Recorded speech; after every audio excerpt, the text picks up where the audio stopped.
Les sacrements, dans les générations passées, étaient des choses comprises, des réalités comprises, puisque la plupart des Français allaient au catéchisme. Ce n'est plus le cas. Ou bien, lorsque les personnes vont au catéchisme, on ne leur parle pas forcément des sacrements. Donc cela s'adresse bien évidemment d'abord aux fidèles qui désirent peut-être rafraîchir leur connaissance sur la chose, et puis aussi à toutes les personnes de bonne volonté qui sont curieuses du fait religieux et du contenu de la foi catholique. Un sacrement, comme le dit saint Thomas d'Aquin, c'est le signe visible d'une réalité sacrée. Donc c'est un signe visible de quelque chose qui est invisible. Et le sacrement, les sacrements, ont été institués par notre Seigneur pour nous aider à grandir dans la grâce, à développer en nous toutes les vertus chrétiennes et ainsi à atteindre la fin pour laquelle nous sommes créés, à savoir le salut dans la vie éternelle.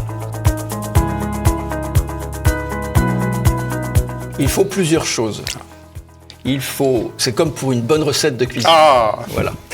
Donc il faut une matière, une forme, un ministre et évidemment un récipiendaire. Sinon, le sacrement ne peut pas être donné. Donc une matière qui peut être une matière naturelle ou artificielle, donc quelque chose de concret, en tout cas dans la plupart des sacrements, il peut y avoir des exceptions comme nous le verrons. Une forme, c'est-à-dire une formule, des paroles, qui sont des paroles généralement reçues de notre Seigneur lui-même. Et ces paroles sont très importantes pour que le sacrement soit donné de façon valide. Le ministre, c'est-à-dire la personne qui administre le sacrement, qui donne le sacrement. Donc ce ministre peut être, selon les sacrements, l'évêque, le prêtre, le diacre. Donc eux-mêmes qui ont été investis de leur pouvoir. Et le laïc du sacrement du mariage. Bien sûr, tout à fait. Donc des personnes qui ont reçu auparavant des sacrements pour pouvoir administrer ces sacrements. Et puis enfin le récipiendaire, donc la personne qui reçoit le sacrement ou bien qui, comme dans le cas du mariage, va à la fois le donner et le recevoir.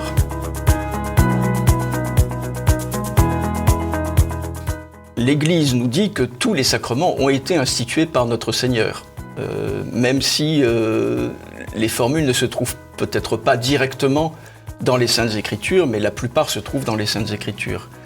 L'Église reconnaît l'existence de 7 sacrements. Il y a 3 sacrements d'initiation, donc tout le monde commence par le baptême, ensuite la Sainte Eucharistie, la confirmation, donc ce sont les 3 sacrements d'initiation qui font en quelque sorte le catholique, qui font le chrétien. Et puis il y a d'autres sacrements que l'on peut recevoir plusieurs fois, comme le sacrement de confession, le sacrement de pénitence. Il y a aussi les 2 sacrements qui conforment à un état de vie, à savoir le mariage ou bien l'ordre sacré. Et puis il y a le sacrement que l'on reçoit, que l'on peut recevoir plusieurs fois là aussi, mais que l'on reçoit au moins ultimement, qui est l'onction des malades ou bien l'extrême onction ou le sacrement des malades.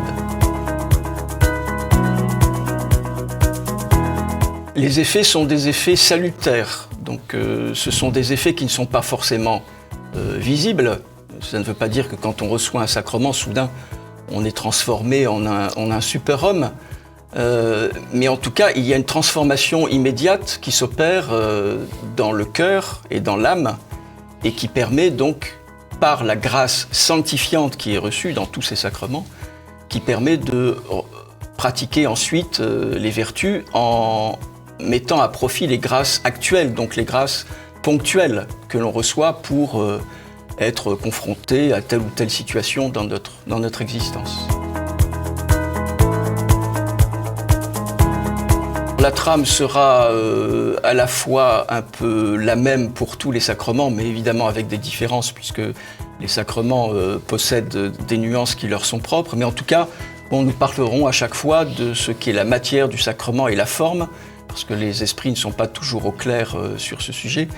Et puis, nous verrons quels sont les effets des sacrements. Et enfin, une part aussi assez importante est de se pencher sur la comparaison entre les sacrements tels qu'ils ont pu être administrés jusqu'en 1962 ou 1970, en tout cas jusqu'à la dernière réforme liturgique, et puis la façon dont ils sont donnés ou administrés depuis.